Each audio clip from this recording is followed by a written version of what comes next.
All right, let's jump right in. We're going to tackle one of the sneakiest, most common traps in all of leadership. You know the one. What happens when the team's best friend, the person everyone loves, suddenly becomes the new boss? It sounds like a dream promotion, but it can so easily turn into a nightmare that poisons a team from the inside out. I mean, you've seen this play out a million times, right? You've got this high performer, they're amazing at their job, and on top of that, they're just universally liked.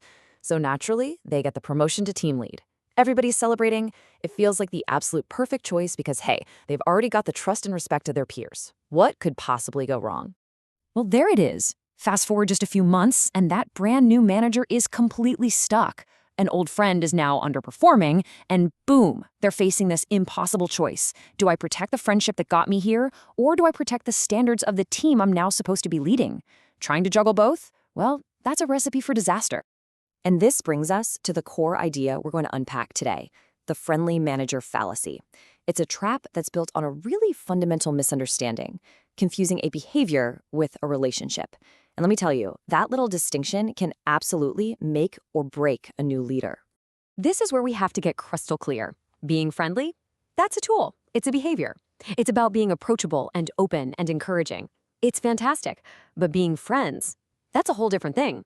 That's a relationship. And when that relationship is with someone who reports directly to you, it can turn into a trap that springs shut the very first time you have to enforce a difficult standard.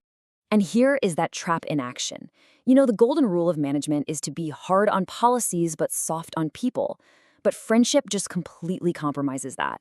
All of a sudden, a missed deadline for your friend gets a quiet pass, while somebody else gets a formal warning for doing the exact same thing. And trust me on this, the rest of the team always notices. So, the answer seems simple then, doesn't it? Just, keep your distance. Well, not so fast. This leads us right into what we can call the trust paradox, where all the advice we get as leaders seems to completely contradict itself. So, on one hand, you've got experts like Simon Sinek who argue that trust is biological, that it comes from predictability. When your team knows you'll be consistent, they feel safe. It's science. But then, you have mountains of research from people like Amy Edmondson, not to mention Google's famous Project Aristotle, proving that the highest performing teams on the planet are built on psychological safety, which absolutely requires genuine human connection and vulnerability. So what are we supposed to do? Which one is it? Do we build walls to make sure we're fair? Or do we build bridges to create that sense of vulnerability and connection?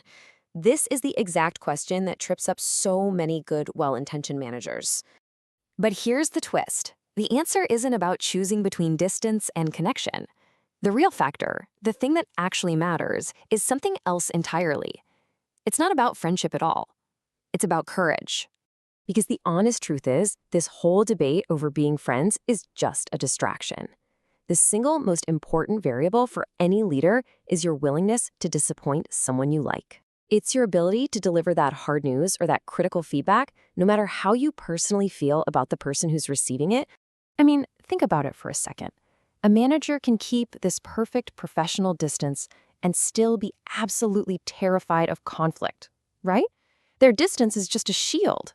And on the flip side, a manager who's genuinely friends with their team can still hold them accountable to a high standard. The difference isn't the relationship. It's the courage to sit in that discomfort for the sake of giving someone clarity. But let's be real. Even if you have that courage, being friends with your direct reports still comes with this hidden cost. So let's call it what it is, the friendship tax. And this tax, well, it gets paid by everyone. The manager pays it in cognitive load, that constant mental energy spent second-guessing if a decision is actually fair or if it's just favoritism. And the team pays it by watching every single move, questioning if that promotion or that cool new project was truly earned. And that quietly eats away at trust across the entire team. This is really where we need to shift our thinking. This quote from Nedra Glover to Wob just nails it. The goal isn't to build a wall that blocks all human connection. No way. It's to build a gate that lets all the good stuff, like warmth and support and encouragement, pass right through, but firmly stops favoritism and inconsistent standards right at the entrance. Okay, enough with the theory. Let's make this super practical. If you're listening to this and feeling like, uh-oh, I might have blurred those lines, how do you figure out how bad the problem is? And more importantly, how do you fix it? Well, it's time for a quick honesty audit. First things first. If you already know a relationship needs a reset, here's your script.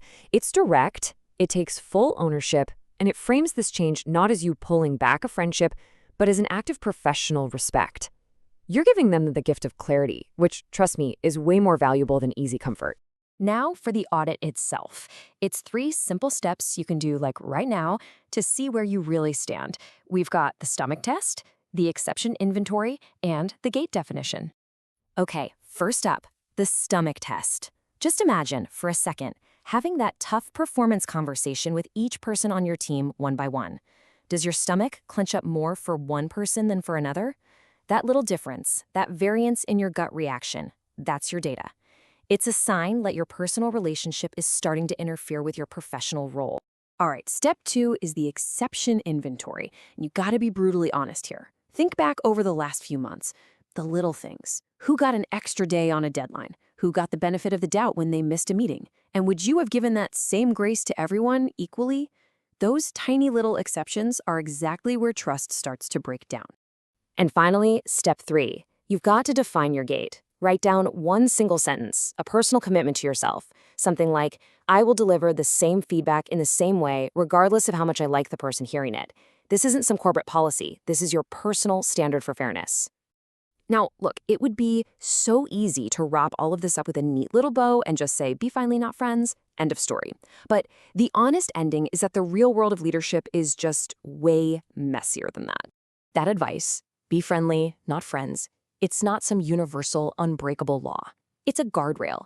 It's a really helpful guide for most of us. Because let's face it, being able to separate our affection for someone from our professional duty to hold them accountable, that is an incredibly hard skill to master. And that brings us to what might be the single most important takeaway from all of this. Real, deep, lasting trust on a team, it's not built on how warm and fuzzy the manager is. It's built on a foundation of pure consistency. Your team needs to know, without a shadow of a doubt, that the rules are the same for everyone every single day. So I'll leave you with this final, pretty challenging question. I want you to look at your team right now. Who would be the hardest person for you to let go of? Not because they're a superstar performer, but simply because of your personal relationship with them. The answer to that question, that reveals your biggest blind spot as a leader.